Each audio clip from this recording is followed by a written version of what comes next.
At DDI, we turn data-driven insights into dynamic leadership development, unlocking potential, sparking growth, driving performance, because better leaders create a better future.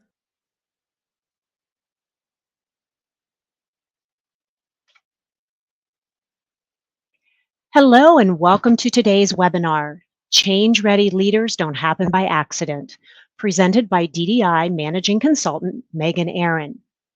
This webinar is being recorded and you will receive the on-demand link later today. You can find the slides and other related resources in the handout section of your console.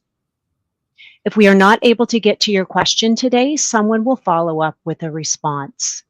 And now let's bring in Megan to get us started. Welcome, Megan. Hey, Kim.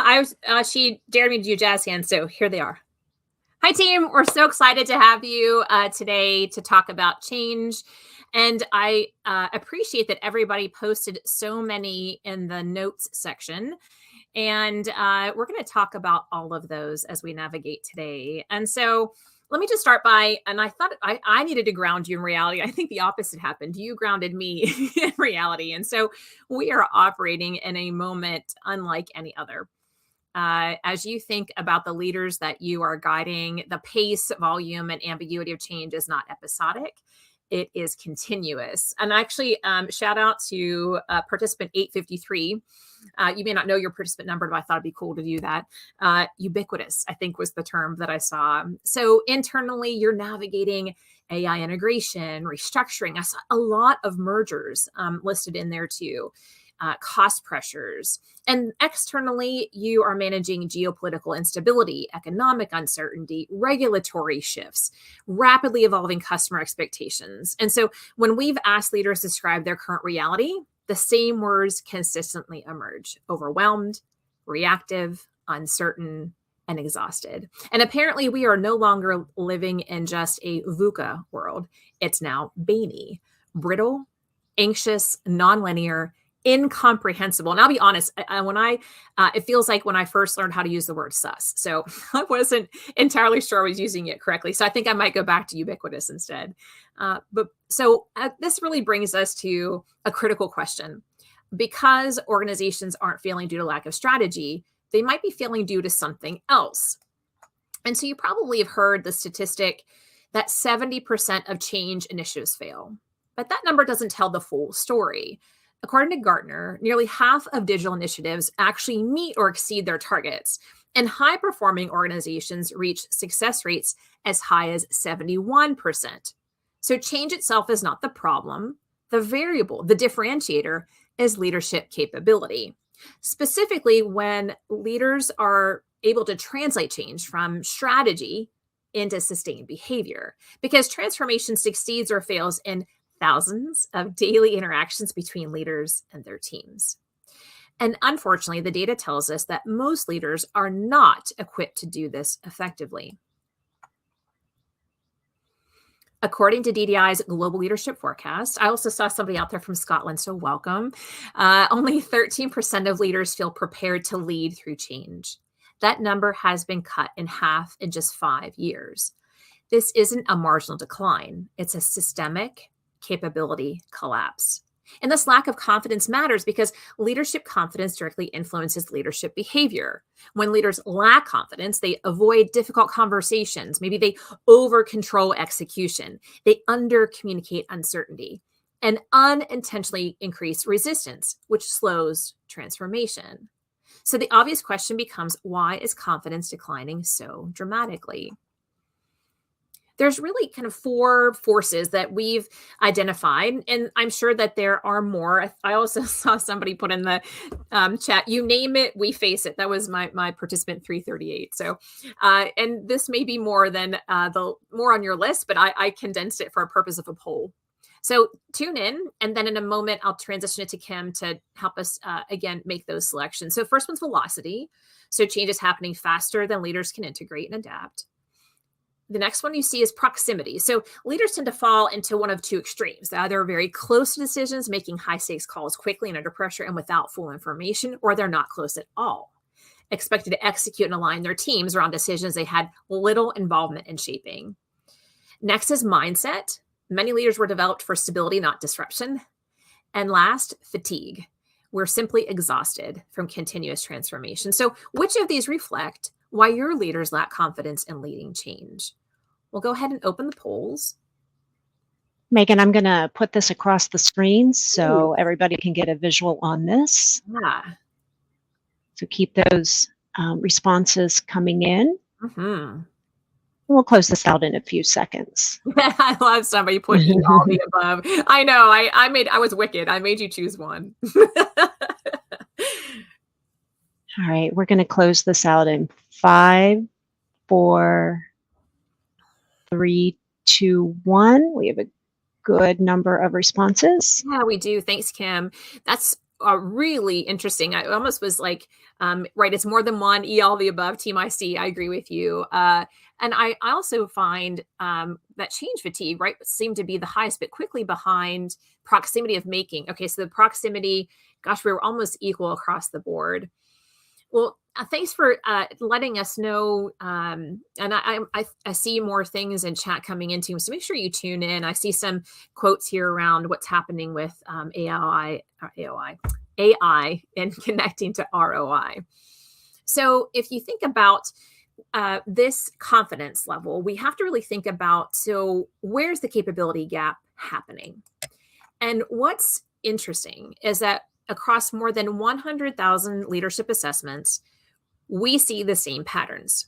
Only 15% of frontline leaders, 30% of mid-level leaders, and just 8% of executives demonstrate strong change leadership capability.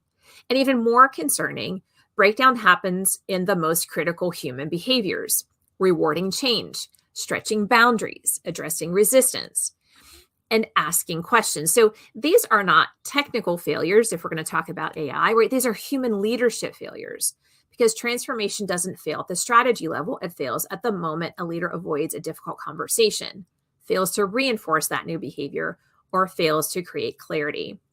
Which brings us to a critical distinction leaders must understand. You see on the screen a quote from John Paul Cotter of Harvard Business School, and talking about that change generally happens quickly, more of a point in time. You've put a lot of changes in the chat for me. Now, in contrast, transformation is a series of fundamental changes in how business is conducted in order to help cope with new, more challenging market environment. So it's necessary to understand and accept that transformation takes time. Right? There's a gap between the organization's stated transformation initiative and then what teams need to do to make that into a reality. So I would think that, and I've seen this happen, we have to resist the temptation to skip steps because that's just going to not speed up the process. And making critical mistakes in any steps, the transformation can slow momentum or wipe out previous gains. So as much as we'd love to skip some, it's not going to happen. Well, strategy defines direction, and transformation makes that strategy real. And transformation happens through all of those decisions and interactions that leaders make daily, not through announcements, not even through training programs as much as we wish, but instead through their behaviors. And this leads to an important clarification leaders must understand. You know, I find that this is a really important moment. One of my roles at DDI is also serving as a coach to executives. And remember that 8% that I talked about? Well, when we talk about this behavior, this is a light bulb moment. So, I prefer transition to change. Change is seen as abrupt. Okay, thank you. I love that that was put in as a beautiful transition for me. I meant formal transition in my, not a change transition. Okay, so change is external and event-based, right? Abrupt. I love that connection. Transformation, or if you like the word transition, is internal and psychological. Change happens quickly. Transformation takes time, and leaders manage the change event but neglect the human transformation required. It could be because it's internal, it could be because it's psychological, and that starts to be a little too messy. This is where resistance forms. People don't resist change, they resist uncertainty, loss, and ambiguity. The leader's role is not just managing execution, it's guiding that psychological transition. Yeah, I think team, this is the awareness moment for a lot of leaders is to understand the differences and the nuances and what role they need to take. People don't resist change, they resist the loss. Yeah, thank you for that confirmation. I'm grateful for that. So, now let's talk about the specific leadership behaviors it does require to make change happen. Okay. So, this model focuses on behaviors leaders actually typically struggle with. I'll give you a description throughout, and I think you're going to hear a lot of connections to most likely where you're placing priorities on developing your leaders. Oh yeah, I give them time to mourn the loss. I think that's an important part. That's that psychological component. It's internal. Well, if we think about mourning, we also then have to think, how do we re-engage, right? So engage is that sense of urgency. And sometimes leaders underestimate the time that it takes to mourn or move people outside their comfort zones. Providing direction and instruction, especially when barriers are present. And these are those, maybe tough conversations, people does in quotes, about unpleasant facts that make the status quo seem more dangerous than moving into the unknown. Next, we need to model. And this is around being self-aware where you sit regarding the current phase of transformation. And what's concerning to me is that the thing that where leaders, you said, lack confidence is the fatigue. So where do I find the energy in modeling this? And how do I really become that champion of transformation through consistent action? And that's where the energy comes in our last piece. How do you help others embrace the long-term challenge, continuously motivate the team, seeking help from champions? And underneath all of these, you can see is that foundation of trust. That behavior really weaves these three together. Yes, put your oxygen mask on first. That's what we're doing here. We want to help leaders think about those transformation behaviors so that they can help them, or they're not going to be their authentic selves. Yeah, I think finding the energy, especially if you don't agree with it. Yeah, and how do you demonstrate your own humanness and choosing your words wisely to share your thoughts, your feelings, and your rationale?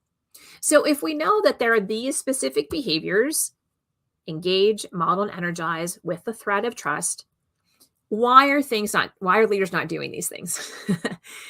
It's not awareness, it's not intent, and sometimes it's not even capability in the traditional sense. The real issue is that most organizations, all of you out there, are trying to build change leadership capability using development systems that were designed for a completely different reality. They were built for stability, predictability, incremental change. But today's environment requires leaders who can operate inside constant disruption. And so there's this mismatch, right? What leaders need and how we develop it. And this is where the struggle becomes to build true change champions. So let's talk about the core problems with how we design.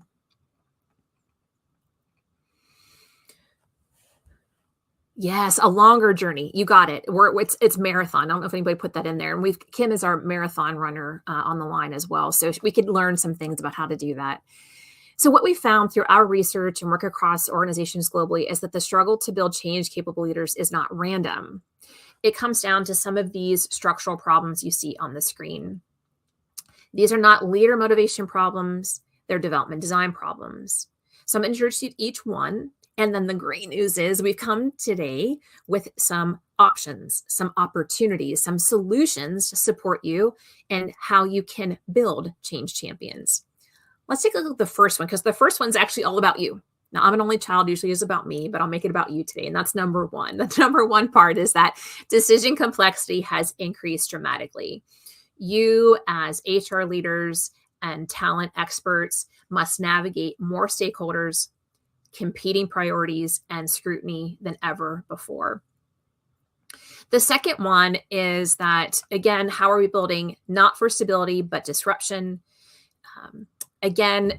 We have to be operating in a dynamic, uncertain, and rapidly shifting conditions.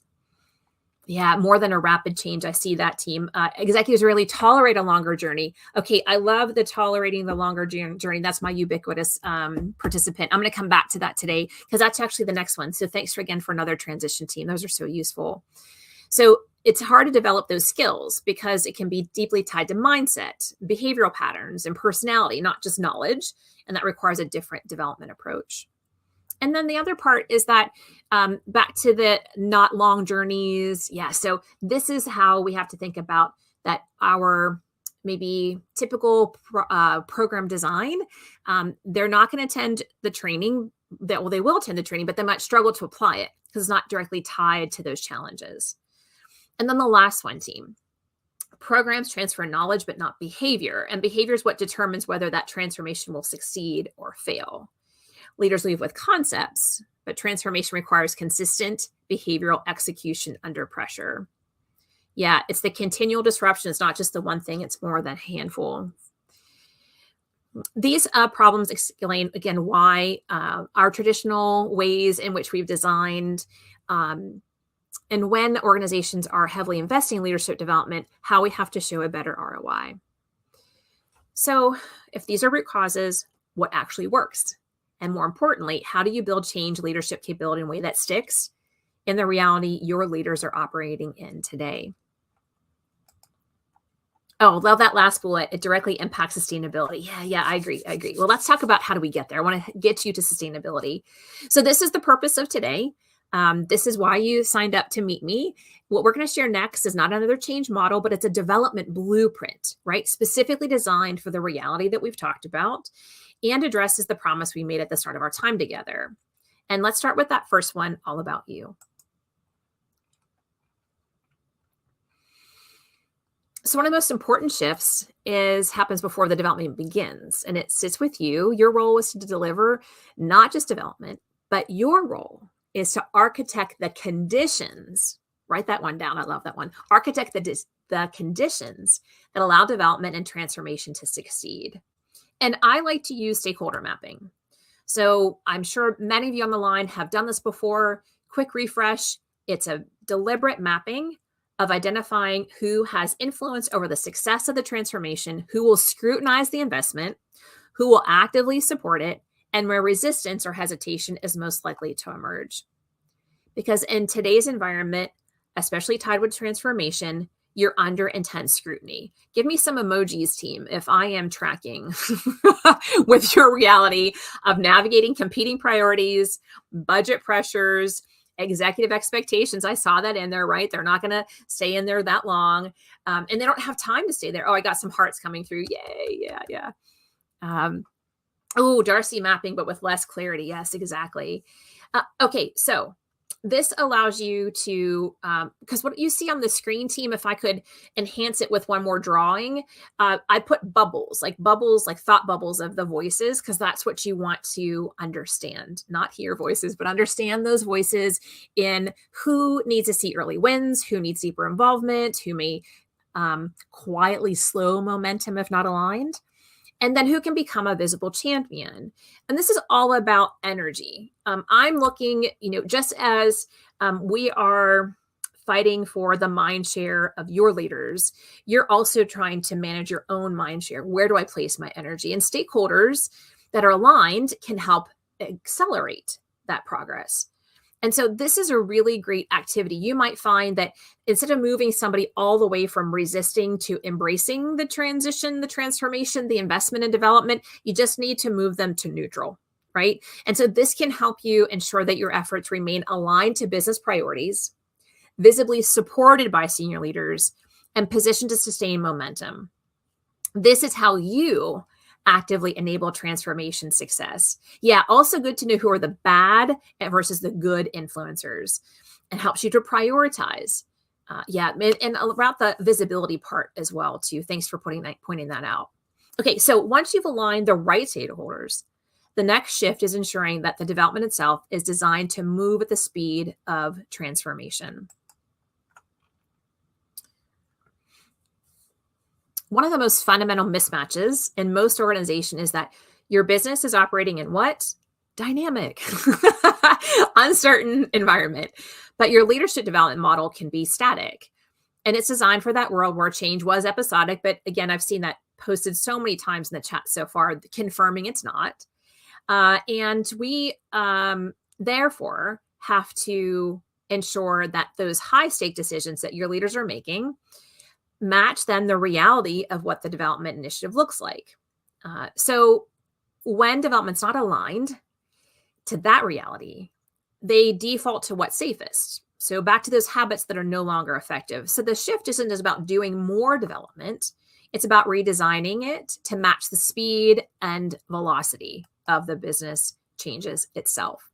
And that's what you see reflected here. So this, again, means moving away from general foundational development alone to more targeted, specific moment development. Really, again, tied back to those transformation challenges. And what I find, team, is that what this can look like is you spend so much time doing really intense needs analysis. And by the time you've captured all of that data, everything has shifted and changed already. So this is a really important part of how do you also remain nimble and agile? How do you shift development from being an event to becoming an operational capability? I'm going to give you a client example today, okay? And when development moves at the speed of change, leaders just don't understand transformation, but now they're equipped to lead it. What did you share that VUCA is now referred to as BANY? Brittle, anxious, the end's escaping me, and incomprehensible. I'll come back to it. And so the key right now is that we need to know where do leaders need to focus, which is where assessments can really become essential, team. Okay, so I brought to you today another client example of one that I'm working with. And this really shows you nonlinear. Thank you, friends.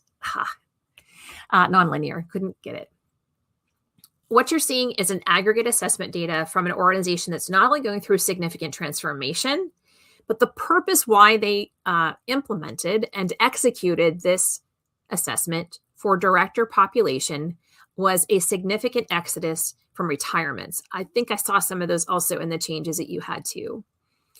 One of their clear business drivers was to drive operational transformation. So this reflects the need to fundamentally shift how work gets done, how decisions are made, how they influence, etc.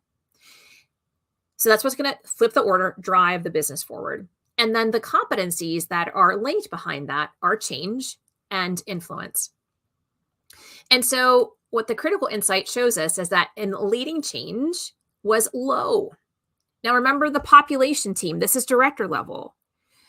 So it matches the statistic we had earlier in our opening. But now, if my director population cannot communicate the change and avoid addressing resistance and reinforce old behaviors, what is the cascade effect that's going to happen? So this is where transformation can then stall, right? It's why assessments are so powerful. It gives you and it moves you from what we just saw previously, from generic to targeted capability focus. But assessment alone doesn't build capability. It's built through deliberate practice, feedback, and application in real business context. So this is the story that I wanted to highlight for you. So what you're seeing on the slide is intentionally not a traditional learning journey. It doesn't follow a familiar pattern, linear progression, all those fun things that we like about our learning journeys. The purpose is not to prepare leaders someday. It's to support them now while they're actively leading the change. So I'm working with a client who's in the midst of significant transformation. They're shifting from project-based approach to committing sustained resources toward long-term enterprise-level investments aligned to strategic growth initiatives. Those are a lot of fancy words, but they match perfectly with the things that you put in chat with me. Now, these investments are anchored by clearly defined milestones, dates, and KPIs. And they're designed to remove barriers, increase cross-functional synergy, and drive value across a category of work. So imagine all of their strategic growth initiatives, all of the definitions, and then this milestones column. The slide that lives behind that then are what is going to support them in achieving that. They talked about adaptability, removing barriers, driving value, and enabling capabilities. One of those enabling capabilities was AI, but the other one, more importantly, team, was leadership development. And so what is so cool is that they now have this as a critical enabler of the transformation, and it's intentionally woven in to the strategic growth initiative moments and milestones. So phase one, they are launching an integrated care experience to address unmet customer needs and fulfill the organization's purpose. So what you see on the screen is why they have decided to go with coaching and driving transformation through culture to ensure that leaders can translate that strategy into action, lead through change, and reinforce the behaviors needed to sustain the impact. So that's what's so wild about it, right? So it's like every transformation lever that's being pulled, there's a leadership development one right next to it. And when development is embedded like this, then we're getting closer to observable leadership behavior change. Oftentimes, team, what we're finding is more of those questions. We talked about the scrutiny. So how is this going to demonstrate ROI? When the CEO attended the very first session, it was the one at the top where everyone built a common leadership language, his feedback was, great session, credible, relevant. What I want to see next is the from to, clear expectations around the behavior change. And so what you see is that we have to then design a predictable path to get us to behavior change. It begins with focus. This is where we use really good data sources. This may be where your needs analysis comes in, or use the concepts and the data you got from the Global Leadership Forecast today, or again, invest in assessments. This ensures that we're aligned to those business drivers. Next is, are we implementing the development in a way that actually enables behavior change? So things like participant reactions, some of which I just shared with you, manager support. And this is really important because this is engagement in the first 30 days when habits are the most vulnerable. So the ultimate goal isn't participation or engagement. The ultimate goal is that sustained behavior change. So how do we get there? Well, now we have to move from activity to outcome, because once development is properly targeted and implemented, we need to know whether or not leadership behavior actually changes. And here's where we can see those measurable shifts, the request I got from the CEO. Show me the from to in ownership and accountability for driving change. And these are some of the things they've identified. We're going to look at improved employee engagement with pulse checks. We're going to look around clarity and alignment within teams. We're going to be looking at retention. These are some early indicators that behavior change is shifting. But now we've got to go one more place. We've got to look now at how do we get to the business impact around improved execution. Are we hitting those milestones of those strategic growth initiatives? So when leadership behavior changes, team behavior changes. And when team behavior changes, organizational capability changes. Yeah, we've taken some of our leadership team through this, but how are the others sustaining the information and tools usage? It's really, again, tying it back to they're actually doing quarterly business reviews. And in every quarterly business review, they're pulling back in the leadership development content and tools. So the tools are being leveraged in business conversations. I think that's also a really important part. So here's the thing I want you to remember. Take a deep breath, like I have to. Change leadership capability does not develop by accident. And right now, most organizations are asking leaders to navigate the transition without equipping them with specific capabilities. What we discussed today is a blueprint for closing that gap, not by adding more training, but by fundamentally shifting how leadership capability is built. When you take this approach, leadership development stops being an activity and becomes a strategic lever for transformation success. I'd like to leave you with a question today based on what we've discussed. What's the one area where you will shift to better build change leadership capability? I want to thank you for the time and the volume of what was in the chat. I'm so grateful. I'll turn it over to Kim to go ahead and close this out.